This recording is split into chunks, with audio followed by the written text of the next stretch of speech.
Assalamualaikum warahmatullahi wabarakatuh. Di sini saya akan menjelaskan tentang resum perubahan iklim dan ketahanan pangan masyarakat pesisir untuk memenuhi tugas ketahanan pangan. Sebelumnya, perkenalkan terlebih dahulu, nama saya Mujibur Rahman, NIM 2003 4010 51029, Universitas Islam Jember.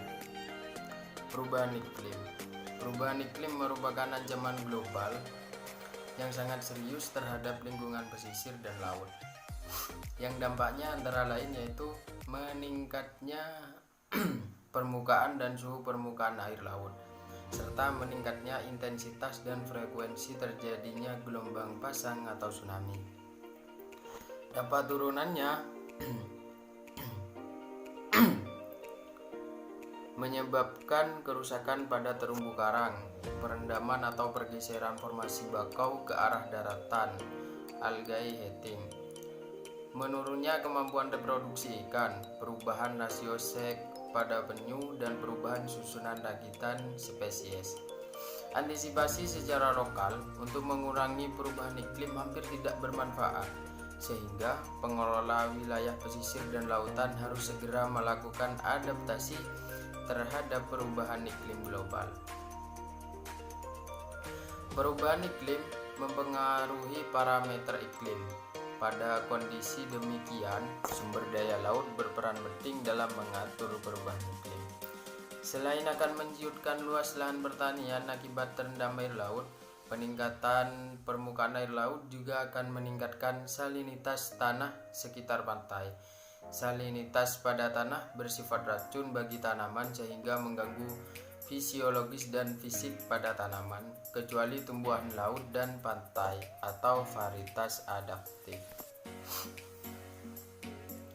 Ketahanan pangan yaitu kondisi terpenuhinya pangan bagi negara sampai dengan perseorangan, yang tercermin dari tersedianya pangan yang cukup, baik jumlah maupun mutunya, aman, beragam, bergizi, merata, dan terjangkau, serta tidak bertentangan dengan agama, keyakinan, dan budaya masyarakat untuk dapat hidup sehat, aktif, dan produktif secara berkelanjutan.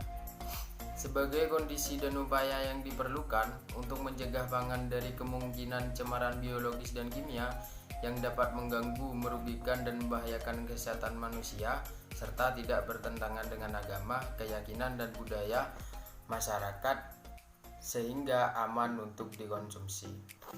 Berdasarkan definisi di atas, ketahanan pangan dapat terwujud apabila pada tataran makro setiap saat tersedia pangan yang cukup baik, jumlah mutunya aman, merata, dan terjangkau.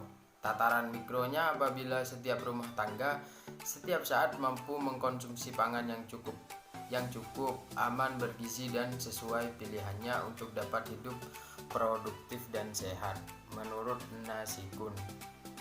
Dalam konteks kawasan pesisir, masyarakat memiliki sistem nilai terhadap pangan yang biasa mereka konsumsi dan mengendalikan perilaku konsumsi pangan, yakni suatu nilai standar untuk menentukan secara etik jenis pangan yang baik dan tidak baik untuk dikonsumsi.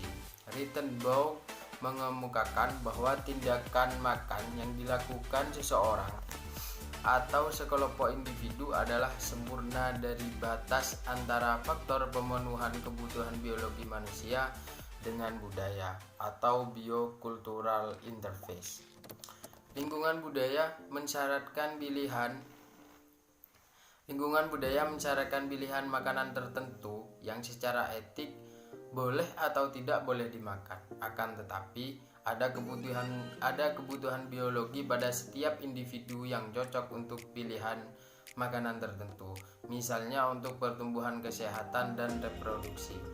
Jerome mengajukan konsep holistik yang memperhitungkan parameter lingkungan yang dapat mempengaruhi pangan dan teknologi yang membentuk interaksi. Mungkin itu dari saya.